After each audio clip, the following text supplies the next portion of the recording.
अस्सलाम वालेकुम जी दोस्तों, कैसे हो? उम्मीद करता हूँ आप सब खैरियत से होंगे और हमेशा ही अल्लाह की हिफ्ज़ व अमान में रहें। जी दोस्तों, मैं हूँ खुर्शीद अमन और आप देख रहे हैं हमारा चैनल को सुलेमान व्लॉग। आज मैं जो है ना आपके लिए एक नई वीडियो लेकर हाजिर हूँ व्लॉग।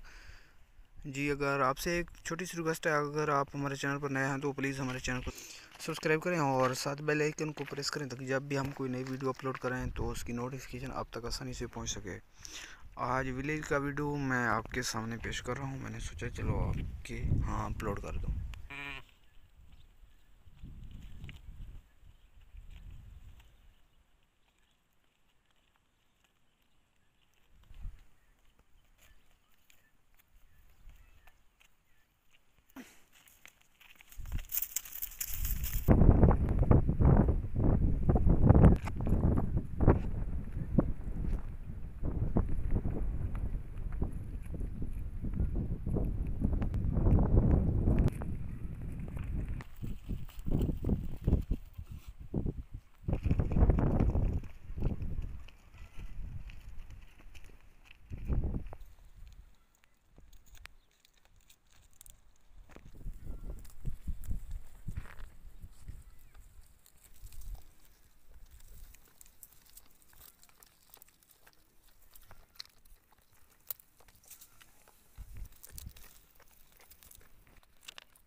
सर वालेकुम सर, मुबारक सर, मुबारक सर। बिल्कुल जबरदस्त, अल्हम्दुलिल्लाह। सही साथी ठीक है, माशाल्लाह माशाल्लाह, अल्लाह कबूल कर सही। आमीन आमीन।